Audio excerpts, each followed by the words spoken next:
अस्सलामुअलैकुम, welcome to another episode of किताबों की बातें। बहुत अरसे बाद हम किसी किताब को डिस्कस करेंगे और ये एपिसोड पर्टिकुलरली उन लोगों के लिए है जो लॉ में इंटरेस्टेड। अगर आप लॉ में इंटरेस्टेड हैं, लॉ स्टूडेंट हैं, तो आखिर तक हमारे साथ ज़रूर बने रहिएगा। और अगर आप लॉ के स्टूडेंट नहीं भी हैं तो आपकी मर्ज़ी, मगर अगर आप बने रहेंगे तो आपको भी बहुत कुछ नया सीखने को मिलेगा। जिस किताब को हम डिस्कस करने जा रहे हैं वो है Nani Palkhivala, the courtroom genius, written by Arun P Dattar, जो कि मद्रास हाई कोर्ट के सीनियर एडवोकेट रहे हैं, और Soli Sorabjee, former attorney general और senior advocate of the Supreme Court. Nani Palkhivala के बारे में जस्टिस एच.आर. खन्ना कहते हैं कि it would take at least a week for the honourable जजेस to decode the spell Nani Palkhivala used to throw in his arguments. तो यहाँ से आपको अंदाज़ा हो गया होगा कि जजेस अगर इतनी ज़बरदस्त कम्प्लीमेंट दे रहे हैं नानी पालकीवाला को, तो नानी पालकीवाला कितने ज़बरदस्त लाए रहे होंगे। ये किताब उनकी पर्सनल ज़िंदगी को टच नहीं करती है, सिर्फ इतना बताया गया कि 1944 में नानी पालकीवाला ने सर जमशेद जी कंगा को ज्वाइन किया, उनकी चैम्बर को ज्वाइन किया, फिर उनके साथ काम किया, उनसे सीखा, फिर आगे बढ़े। और ये किताब ज़्यादातर जो बात करती है वो बात करती है नानी पालकीवाला के उन केसेस की जो जिनमें वो अपेयर हुए थे और जिन केसेस ने किसी न किसी तरीके से कॉन्स्टिट्यूशन को डेवलप किया, जिसमें बहुत इंपॉर्टेंट केसेस हैं, जैसे IC Golaknath versus state of Punjab है, बैंक नेशनलाइजेशन वाला केस है, Bennett Coleman versus union of India है। मगर सबसे इंपॉर्टेंट जो केस है, जिसको आपने भी सुना होगा even if you are not a law student, वो है Keshavananda Bharati versus state of Kerala, जिसको फंडामेंटल राइट्स केस भी कहा जाता है। इसमें नानी पालकीवाला ने ज़बरदस्त आर्ग्यूमेंट किए थे और नानी पालकीवाला के फेवर में ये जजमेंट आई थी। और जिसके बाद हमने देखा कि जो बेसिक स्ट्रक्चर का जो कंसेप्ट है, जो थ्योरी है बेसिक स्ट्रक्चर की, वो यहाँ पर मजबूत हुई। तो नानी पालकीवाला के बारे में कहा जाता है कि it was the apex of नानी पालकीवालाज लाइफ इन लिटिगेशन और इन हिज करियर। मगर इससे भी ज़्यादा जिसकी तारीफ़ करनी बनती है वो करनी बनती है कि जब ये जजमेंट आ गई, इससे ये तो आपको पता ही होगा कि एक टसल चल रही थी कि वेदर पार्लियामेंट इज सुप्रीम और judiciary is supreme, whether parliament's power to amend the constitution is unlimited और लिमिटेड। तो ये डिबेट चली आ रही थी, शुरू से चली आ रही थी। आईसी गोलकनाथ से पहले भी जो सज्जन सिंह वाला केस था उससे चली आ रही थी। अलग अलग ओपिनियन थे, दोनों एक्सट्रीम ओपिनियन। तो इस केस में जो 13 जजेस की बेंच थी, है ना, अब तक इससे बड़ी बेंच नहीं बनी है सुप्रीम कोर्ट में, उसने ये डिसाइड करना था कि वेदर पार्लियामेंट इज सुप्रीम या पार्लियामेंट के पास अनलिमिटेड पावर है टू अमेंड द कॉन्स्टिट्यूशन, या कुछ लिमिटेशंस हैं उनके यहाँ पर।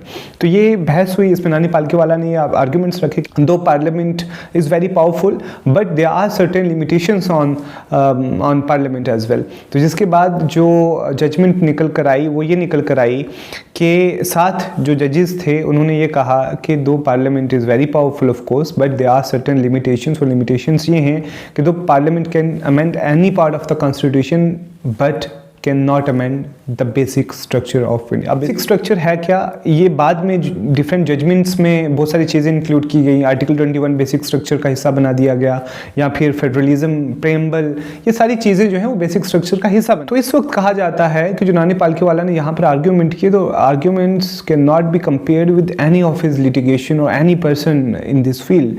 बट इसके अलावा भी इसी केस के रिलेटेड जब रिव्यू पिटीशन फाइल की गई सुप्रीम कोर्ट ऑफ इंडिया में, गवर्नमेंट ऑफ इंडिया ने फाइल की और Indira Gandhi was the prime minister, file की गई कि इसको रिकंसिडर किया जाए। उस वक्त जो चीफ जस्टिस ऑफ इंडिया थे वो जस्टिस ए.एन. रे थे। Justice AN. रे ने सुपरसीड किया था 3 सीनियर जजेस को। वो 3 सीनियर जजेस कौन कौन थे?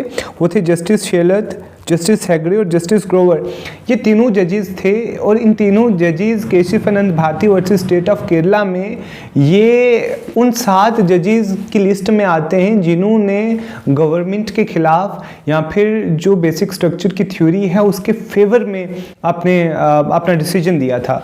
तो उस वक्त की गवर्नमेंट ने सुपरसीड करते हुए जस्टिस ए.एन. रे, जो बाद में वो कहते हैं कि I was given only 1 hour to decide whether to be the chief justice of India और नॉट, कहना है कि I had no other option but to accept the offer from the government of India.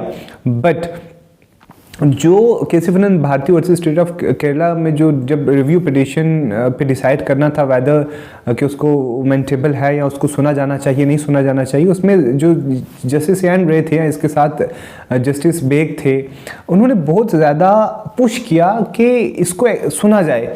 मगर जो उस वक्त नानी पालकीवाला के जो आर्ग्यूमेंट्स थे वो इतने ज़बरदस्त आर्ग्यूमेंट्स थे कि वो मैं समझता हूँ कि वो आप लोग ज़रूर पढ़ें भी, और मैं 1-2 पढ़ देता हूँ कि जब जस्टिस बेग, ये भी कंट्रोवर्शियल पर्सनैलिटी हैं क्योंकि इन्होंने भी सुपरसीड किया था जस्टिस HR खन्ना को, क्योंकि जो केस था ADM जबलपुर वर्सेस शिवकांत शुक्ला, जिसको हेबस कॉर्पस केस भी कहा जाता है, उसमें जो 5 जजेस थे उन्होंने फेवर किया था गवर्नमेंट के स्टैंड को। वो क्या स्टैंड था कि जब इमरजेंसी लगा दी थी इंदिरा गांधी ने, तो बहुत सारे अपोजिशन के जो लीडर्स थे, जर्नलिस्ट थे, एक्टिविस्ट थे, उनको जेल में डाल दिया गया था।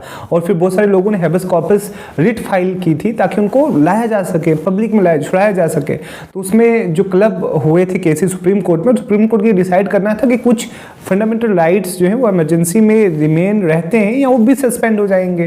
तो इसमें जो मेजोरिटी थी वो 4 जजेस की थी और उन्होंने ये डिसाइड किया कि इमरजेंसी के टाइम ये सारे जो फंडामेंटल राइट्स हैं ये सस्पेंड हो जाएंगे, और अगर किसी को अरेस्ट किया जाता है, किसी को डिटेन किया जाता है, वो हाई कोर्ट में नहीं जा सकते हैबस कॉर्पस रिट के लिए अंडर आर्टिकल 226। तो इसमें क्या हुआ कि जो डिसेंटिंग जजमेंट थी वो थी जस्टिस HR खन्ना की, जिनका ये कहना था कि even in emergency there are certain fundamental rights which can not be suspended, so citizen can approach high court with habeas corpus writ. उनको ये पता था कि इस डिसेंटिंग जजमेंट के बाद उनको सुप्रीम कोर्ट ऑफ इंडिया का चीफ जस्टिस नहीं बनने दिया जाएगा, और यही हुआ कि जस्टिस HR खन्ना को सुपरसीड करके जस्टिस बेग बने सुप्रीम कोर्ट ऑफ इंडिया के चीफ जस्टिस। अब will come to back to the point जो हम डिस्कस कर रहे थे कि जस्टिस बेग ने मिस्टर पालकीवाला से क्या कहा कि जब रिव्यू सुना जा रहा था कि whether Kesavananda Bharati versus state of Kerala का जो जजमेंट है उसको फिर से सुना जाए या ना सुना जाए। 5 महीने लगे थे आर्ग्यूमेंट्स को, उसके बाद फिर कहा जा रहा है कि फिर से सुना जाए, है ना। रिव्यू पिटिशन फाइल की गई थी government of India, madam Indira Gandhi जी।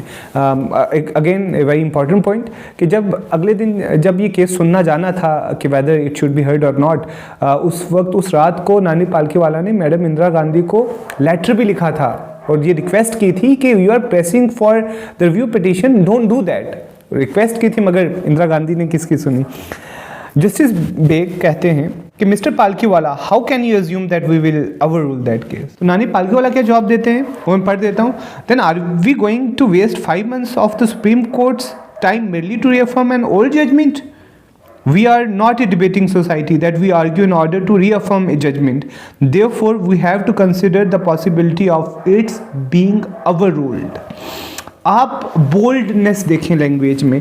फिर जस्टिस मुर्तज़ा फजल अली भी प्रेस कर रहे थे कि रिव्यू पिटिशन को सुना जाए। उन्होंने पूछा कि suppose the Kesavananda Bharati decision had gone against you, would you not have been entitled to come and ask for a review now? So why would you object to the government asking for a review? इसका जवाब नानी पालकीवाला देते हैं, let me answer this without any flippancy my lord. If the Kesavananda Bharati decision had gone against us, then there would be no Supreme Court today before which I could come for a review. But supposing that by some stroke of good fortune some part of the court survive, I would have perhaps been entitled to ask for a review because of its baneful effect on public interest. But here the case is just the opposite. If the decision is reversed, then it will have a baneful effect on the public interest. अब boldness देखिए in the language of Palkhivala कि वो कितने ज़बरदस्त तरीके से argue करते थे, और उनकी आर्ग्यूमेंट्स के बाद दिस केस और this petition was dismissed and was never heard again. इसके अलावा नानी पालकीवाला मंडल केस में भी अपेयर हुए थे, but he was of this opinion कि कास्ट बेस्ड रिजर्वेशन नहीं होनी चाहिए। इसके अलावा नानी पालकीवाला इंटरनेशनल केसेस में अपेयर हुए हैं, माइनॉरिटी राइट्स के रिलेटेड कुछ केसेस में अपेयर हुए हैं, इनकम टैक्स लेबर लॉ के केसेस में भी अपेयर हुए हैं। So he was very dynamic personality, और इनके पाए का कोई वकील इंडियन हिस्ट्री में मिलता नहीं है। So this is all about this book. और आप इसके अलावा भी बहुत सारी चीज़ें, मैंने तो सिर्फ केशवानंद भारती और स्टेट ऑफ केरला के आसपास के जो इश्यूज़ थे या कुछ बातें की हैं। अगर आप लॉ में इंटरेस्टेड हैं, particularly if you want to be in practice, अगर आप वकील बनना चाहते हैं, so this book is for you. Thank you so much.